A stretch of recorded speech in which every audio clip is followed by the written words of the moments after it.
Good morning traders. नमस्कार माझे बंधू आणि भगिनींनो, तुम्ही कशा आहात आणि तुमचा आजचा दिवस कसा होता? आजचा दिवस बघायला गेलं तर काही प्रॉफिट बुकिंगचा विषय झालेला. मी तुम्हाला काल पण सांगितलं होतं की जर मार्केट गॅप अप झालं तर इथे एक रेड कॅन्डल येऊ शकते आणि जर गॅप डाऊन झालं तर एक ग्रीन कॅन्डल येऊ शकते. मार्केटनी ज्या न्यूजमुळे म्हणजे जी डील होणार आहे, तात्यांचा बर्थडे होता त्यामुळे डील होणार आहे, एमओयू साइन होणार आहे, अशा गोष्टी सगळ्या झालेल्या, पण ते खरंच झालंय का? बघा, फक्त न्यूजमुळे मार्केट रिफ्लेक्ट होतंय हे नक्की आहे. म्हणजे न्यूज चांगली आहे तर मार्केट चांगलं आहे, न्यूज खराब आहे तर मार्केट खाली आहे. ओके, तुम्ही जर बघितलं असाल, व्यवस्थित पद्धतशीर बघितलं असाल, जेव्हा बाहेरगावचं मार्केट पडत असतं तेव्हा आपलं मार्केट पण पडतंय. नीट आहे का? जेव्हा बाहेरगावचं मार्केट पडत असतं तेव्हा आपलं मार्केट पण पडत असतं. पण जेव्हा बाहेरगावचं मार्केट वरती जात असतं, ग्लोबल मार्केटची वार्ता करतो, तेव्हा पण आपलं मार्केट पडत असतं. हे असं का? काय नाही काहीतरी गोष्टी ज्या आहेत त्या क्लिअर नाहीयेत. क्लिअर कधी होतील? जेव्हा एक लेवल, ओके, 500ची लेवल तोडले तर हो, करेक्ट आहे, एक सपोर्ट म्हणून आता ह्याला आपण बघू शकतो. पण हे 24 पण लेवल आहे, त्यामुळे एक वरती मोठा आकडा आहे, राऊंड फिगरची लेवल आहे. जेव्हा पण मोठ्या लेवल, राऊंड फिगर लेवल तेव्हा मार्केट रिॲक्ट करतं, कारण इथे जास्त मारामारी होते. काल पण तुम्हाला मी सांगितलं की पीसी रेशो 1.75 होता आणि तो ओव्हरबॉट झोन, आरएसआय पण ओव्हरबॉट झोन मध्ये होता, त्याला खाली येणं जरुरी आहे. तुम्ही जर बघाल ना आरएसआय मध्ये, तर आपण आरएसआय लावून बघूया. हे बघा, ओव्हरबॉट झोन मध्ये, त्यामुळे आरएसआय ला कमी येणं जरुरी आहे, खाली येणं जरुरी आहे. आणि इकडनं जर मार्केट मुवमेंट पकडली तर चांगली गोष्ट आहे. आता ही जी मुवमेंट आहे ना, ह्याच्याबद्दलच मी तुम्हाला आज सांगणार आहे येणाऱ्या 2-3 मिनिटांमध्ये. पण त्याच्या अगोदर पहिलं समजून घेऊया की मार्केटची रिएक्शन कशी असू शकते, या मार्केट काय करण्याचा प्रयत्न करेल आणि त्या पद्धतीमध्ये आपण कशी ट्रेडिंग करू शकतो. ओके, आता बघा, खाली आलंय मार्केट. ओके, म्हणजे आरएसए पण खाली आलंय. इथे काय झालं पाहिजे? इकडनं एक बाउन्स आला पाहिजे. याचा अर्थ काय? इकडनं पण एक बाउन्स आला पाहिजे. मग उद्या काय? उद्या मी इथे एक ग्रीन कॅन्डल एक्सपेक्ट करत आहे. तुम्हाला वाटत असेल की मार्केट डायरेक्टली उद्या खाली हे गॅप भरत असेल, तर ते शक्य नाहीये, कारण का मार्केट मुवमेंट मध्ये आहे. ओके ओके, दुसरी गोष्ट, अजून पॉइंट नोट करत राहा. दुसरी गोष्ट, एमओयू साइन झालाय का? डील झाले का? नाही. 19 तारखेला ती शक्यता आहे. त्याच्यामध्ये पण टर्म्स आहेत की कमी कमी 60 दिवस आपण त्या गोष्टीवरती आपण निरीक्षण ठेवणार आहोत, बघणार आहोत की कोणी बॉम्ब फेकत तर नाहीये, हार्मोज चालू आहे की नाही, हे गोष्ट ती गोष्ट, मला कुठल्या अटीगटी नाही आहेत का, इराण युएसए सगळ्या गोष्टी. ओके, फक्त इराण युएसएचा हा वॉर नाहीये, बाकी खूप काही देश जे आहेत त्यांचं पण ह्याच्यामध्ये काही ना काहीतरी खालीचा वाटा आहे. कोणी जर इन केस काही केलं, या इराण या इस्रायल या दुसऱ्या कुठल्या देशानेही काही गोष्टी केल्या, तर मग तो एमओयू तुटू शकतो, म्हणजे ती डील कॅन्सल होऊ शकते आणि मार्केट परत खाली येऊ शकतं. ह्याला बोलतात न्यूज बेस्ड ट्रेडिंग. ओके, त्यामुळे उत्साही होणं आत्ताच्या वेळेला मला योग्य वाटत नाही, कारण का हीच वेळ आहे जिकडे आपण ट्रॅप होऊ शकतो. मी तातांची एक रील माझ्या फॅमिली ग्रुपमध्ये शेअर केलेली आहे, मी ते दाखवू शकत नाही ती, की त्यांनी कशी ट्रेडिंग केलेली आहे, कुठल्या पद्धतीमध्ये ट्रेडिंग केलेली आहे. न्यूज यायच्या अगोदर वरती, न्यूज बॅड न्यूज द्यायच्या अगोदर खाली, म्हणजे ते बोलायच्या अगोदर सगळ्या गोष्टी घडतायत. ते करतायत, मुद्दाम करतायत, कसं करतायत याकडे आजच्याकडे आपल्याला बघायचं नाही. आपण आपला विषय बघायचा की आपल्याला मार्केट काय देऊ शकतं, किती देऊ शकतं आणि आपण मार्केटकडे कसं घेऊ शकतो. त्यासाठी आपल्याला नित्यनेम मार्केटचा अभ्यास करणं जरुरी आहे, मार्केटचा एक्सपिरियन्स जरुरी आहे. Basic, technical, advance OI ratios, PCR ratios plus psychology हे येणं जरुरी आहे. ओके, मग आता काय? ओके, आरएसआय खालीला हा विषय झालेला आहे. 15 मिनिटाच्या चार्ट मध्ये आपण जर येऊन बघत असू ना, तर बघा, हा जो हाय लागलाय, ठीक आहे, हा जो हाय लागलाय ना, हा 24,000चाच आहे. त्यानंतर मार्केटकडे अजून जो हाय आहे तो 90 काहीतरी आहे. ओके, मी 90 पेक्षा मी ह्याला बघेन, ह्या साईडला, वरच्या साईडला जरासा, म्हणजे 140 पर्यंत मी बघेन. म्हणजे उद्या जर ग्रीन कॅन्डल मिळाली तर मार्केट 140 पर्यंत येऊ शकतो, 24,140 पर्यंत येऊ शकतं. ओके, अजून जरा पुढे बघूया एका तासाच्या चार्ट वरती काय दिसतंय. ओके, एका तासाच्या चार्ट वरती जी प्राइस एक्शन आज बेरिश मध्ये किंवा मी बोलेन लोअर लो पॅटर्न बनत होती, तिथे काहीतरी एक मुवमेंट आलंय. पण खरंच तो मुवमेंट एका तासाच्या टाइम फ्रेम मध्ये तुम्ही जर बघाल तर लोअर लो साठी मार्केटनी काही प्रयत्न केलेत का? तो हो केलेले आहेत. डब्ल्यू पॅटर्न बनलेला आहे, ठीक आहे. पण हा जो लोअर हाय आहे, काल पण तुम्हाला व्हिडिओ सांगितले, अजून तोडला नाहीये. हा तोडणं जरुरी आहे आणि हा कधी येईल? 24,000 लगभग 90च्या वरती. म्हणजे 24,100 किंवा 140 जेव्हा मार्केट तोडेल ना, तेव्हा मी समजेन की इकडनं बायर्स आलेले आहेत आणि इकडनं मार्केट वरच्या दिशेला हाईक लेवल, मग ही एक लेवल आणि मग येणाऱ्या दिवसामध्ये सगळ्या लेवल्स मार्केट पार करत जाईल. ओके.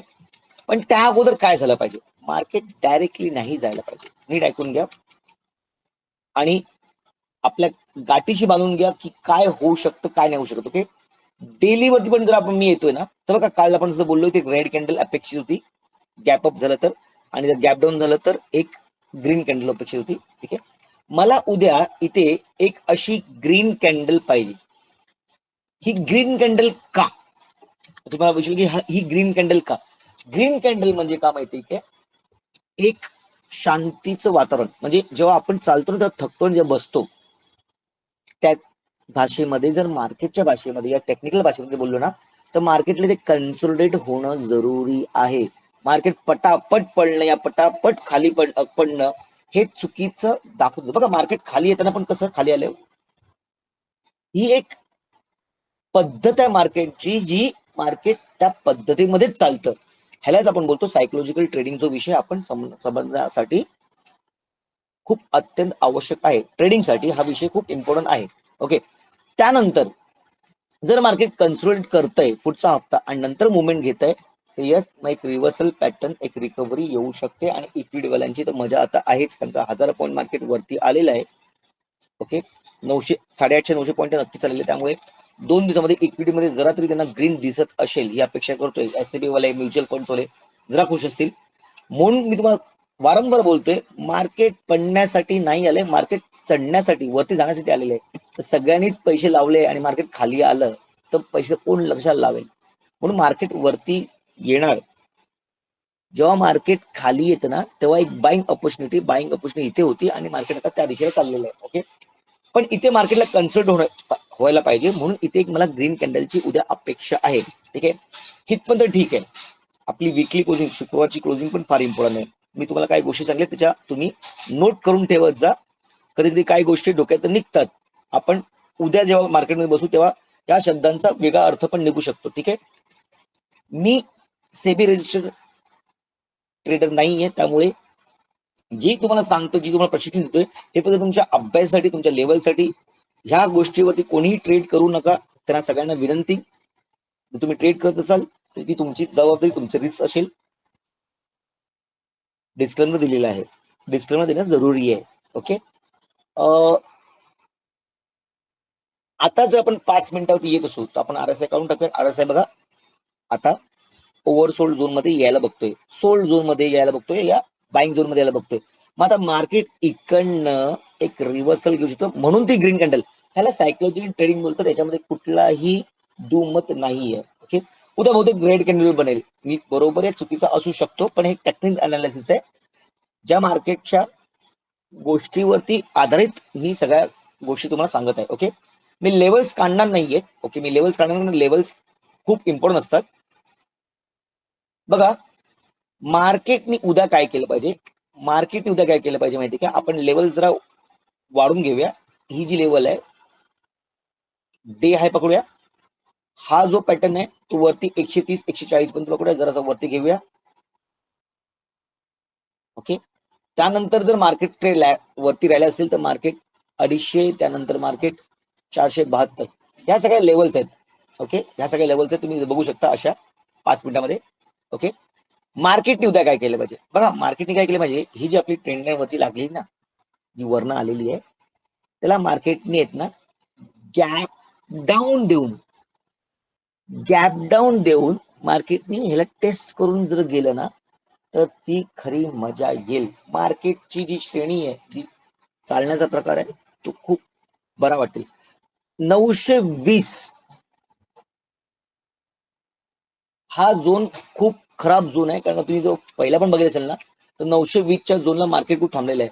माझ्यासाठी मार्केटने येत ना उद्या काय केले पाहिजे हे फार इम्पॉर्टंट, कारण उद्या आहे एक्सपायरी, 16 जून निफ्टीची एक्सपायरी, त्यामुळे मार्केट एक मोमेंटम देऊ शकतं. ओके, नीट बघा आणि समजण्याचा प्रयत्न करा. ही जी लेवल आहे बघा, इथे मार्केटने रिजेक्शन घेतलेलं आहे, वरती गेलेलं आहे, पण त्यानंतर मार्केटने इथे रिजेक्शन म्हणून खाली पण आले. म्हणजे ही लेवल कुठली लेवल निघते ते बघून घ्या नीट. 23,940. ओके, मार्केटनी जर उद्या वरती जायचं असेल, समजा गॅप अप ओपन झालं, तर मार्केट इकडनं परत रिटेस्ट करून ह्याच लेवलला टेस्ट करून वरती जायला पाहिजे. नीट आहे का? गॅप अप ओपन झालं तर मार्केटनी 24,000च्या लेवलला रेसिस्ट करून या थांबून इकडे परत 940 ची लेवल टेस्ट करून जर मार्केट गेलं तर मी उद्या वरच्या साईडला बसेन. ओके, म्हणजे परत मी सांगतोय की उद्या ग्रीन कॅन्डलची अपेक्षा आहे, त्या हेतूने बोलत आहे. तुम्ही तुमच्याप्रमाणे ट्रेड करू शकता, माझ्या बोलण्यावर ट्रेड करू नका, डिस्क्लेमर मी तुम्हाला ऑलरेडी सांगितलेलं आहे. ओके, आणि जर गॅप डाऊन झालं तर मार्केटमध्ये एक बाउन्स येणं जरुरी आहे, किंवा डे लो कडनं एक बाउन्स येणं मार्केट सरळ एक प्राइस ऍक्शन नक्कीच बनवेल. हे दोन्ही गोष्टी खूप क्लिअर सांगितलेल्या आहेत. ठीक आहे, ही जी लेवल आहे ही 820 ची लेवल आहे. ओके, तुम्हाला असं वाटत असेल की मार्केट गॅप भरायला येईल, तर असं पण नाहीये, कारण मार्केटमध्ये एक पॉझिटिव्ह मुवमेंट आहे. मार्केट जरी आलं तरी खूप आस्ते येईल, प्रीमियम तुम्हाला भेटणार नाहीयेत. मी बहुतांश उद्या सी साईडलाच खेळण्याचा प्रयत्न करेन, कारण का मोमेंटम मध्ये जे तुम्हाला भेटेल तेच खरे मुवमेंट असतात. म्हणजे बोलतो ना, पाण्याचा प्रवाह, नदीचा प्रवाह जिकडे असेल तिकडेच पोहण्याचा प्रयत्न करा, तुम्ही लवकर पोहोचाल तर तुम्ही डुबणार नाहीत. पण तुम्ही जर पाण्याच्या प्रवाहाच्या अगेन्स्ट, नदीच्या विरुद्ध दिशेच्या पोहायला प्रयत्न केलात तर तुम्ही डुबाल, या तुम्ही कुठे जाऊ शकणार नाही, या तुम्ही थकाल, हाराल, कॅपिटल संपेल. त्यामुळे दिशा ही इम्पॉर्टंट आहे, मुवमेंट ही इम्पॉर्टंट आहे. मार्केटचा फ्लो कुठे आहे, पीसीआर रेशो कुठे आहे, ती गोष्ट आहे. पीसीआर मला आठवलं, आज जर तुम्ही पुटचा पिक्चर बघितला तो खूप चांगला होता. मार्केट तिकडनं हमखास वरती जायला पाहिजे होतं, 1.3 पर्यंत मार्केट पीसीआर रेशो पण होता.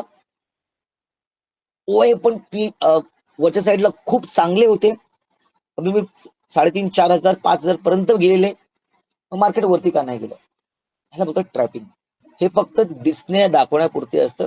मार्केटचा खरा गेम जो असतो तो सायकोलॉजिकलचा गेम असतो. त्यामुळे मार्केटमध्ये सायकोलॉजी ट्रेडिंग हा फार इम्पॉर्टंट विषय येतो. ओके, इथे 24,011 टॉप केलेला असेल तर मी 24,020च पकडेन. येणाऱ्या काळामध्ये 24,140 माझा पहिला टार्गेट असेल. त्यानंतर माझा 24,250 हे टार्गेट आता घेऊन जायचे. मार्केटने जर ही लेवल तोडली तर मार्केट इकडनं परत बाउन्स करू शकतं. नीट ऐका, कारण का इथे ट्रेंड लाईन आहे, त्यामुळे उगाच गडबड करू नका. मार्केटला रिटेस्टिंग करू दे, वरती जायचे तर वरच्या साईडला रिटेस्टिंग करेल, खाली यायचे तर खालच्या साईडला रिटेस्टिंग करेल. कॅन्डल क्लोजिंग 15 मिनिटाची तुम्हाला हिशोब माहिती आहे, 9:45 नंतर ग्रीन किंवा रेड कॅन्डल क्लोजिंग, ग्रीन किंवा रेड कॅन्डल क्लोजिंग 15 मिनिटाच्या 2 कॅन्डल, म्हणजे तोच टायमिंग येतो 9:15च्या नंतर. एक मोठ्या मुवमेंटची अपेक्षा नक्कीच आहे. खास करून हा हफ्ता फार इम्पॉर्टंट बनणार आहे. उगाच कॅपिटल वाया या वेस्ट करू नका. मी पण आज काही ट्रेडिंग केली नाहीये. एवढ्या 100 पॉइंट्स मध्ये ट्रेडिंग करणं खूप कठीण असतं. दुसरी गोष्ट, माझा सेटअप आज तयार झालाच नाहीये. मी डिसिप्लिन ट्रेडर आहे म्हणून सक्सेसफुल ट्रेडर आहे. या छोट्या मोठ्या मूव मध्ये मला ट्रेडिंग करायला आवडत नाही. जेव्हा माझा सेटअप येतो, माझा रूल्स, माझे रेग्युलेशन्स, माझा जो गोष्टींवरती विश्वास आहे, आरएसआय ज्या गोष्टी आहेत त्याच्यावरती जेव्हा मी ट्रेड घेतो आणि सक्सेस होतो, म्हणून मी त्याच्यावरती विश्वास ठेवूनच काम करतोय. हे कधी आलं, माझ्या नित्यनेम एक्सपिरियन्सने. रोज ट्रेडिंग करून जेव्हा मी हे सगळं शिकलो, समजलो, एक्सपिरियन्स झाला, तेव्हाच तो इथे मला प्रॉफिटेबल ट्रेडर बनवू शकला. आणि तोच एक्सपिरियन्स एवढ्या वर्षाचा मी तुम्हाला ह्याच व्हिडिओच्या माध्यमातून देण्याचा प्रयत्न करत आहे. ह्याच्यापेक्षा अधिक माहिती पाहिजे असेल, तुम्हाला अजून समजायचं असेल गोष्टींना, तर माझा 9वा बॅच चालू होत आहे. एंट्री ऑलरेडी चालू झाली आहे, बॅच ऑलरेडी चालू झालेली आहे. जुलै पहिल्या हप्त्यामध्ये आपला बॅच चालू होत आहे. काही गोष्टी करण्यासाठी पुढे येण्याची गरज असते, एक पाऊल उचलण्याची जरूरत असते. जेव्हा तुम्ही एक पाऊल उचल ना, तेव्हा दुसरा पाऊल आपोआप उचलतो आणि आपली वाट, आपला मार्ग देव नक्कीच मोकळा करतो. ठीक आहे. तर उद्याचा दिवस तुम्हाला येण्यामध्ये, उद्याचा दिवस निफ्टीमध्ये एक्सपायरी असल्यामुळे तुमचा दिवस ग्रीन मध्ये क्लोजिंग होईल ही अपेक्षा करत हा व्हिडिओ इथे थांबवत आहे. व्हिडिओचा कंटेंट तुम्हाला आवडला असेल, समजला असेल तर नक्कीच लाईक करा, सबस्क्राईब करा, कमेंट करा, शेअर करा. तुमचे प्रश्न तुम्ही विचारत राहा. सबस्क्राईबर वाढत चाललेले काही प्रश्न मला युट्यूबच्या माध्यमातून येतात, मी त्यांना उत्तर देतोय पर्सनली व्हॉट्सअपच्या द्वाराने. आता पुरती एवढंच. उद्या नक्कीच परत भेटूया. जय हिंद, जय महाराष्ट्र. Good night.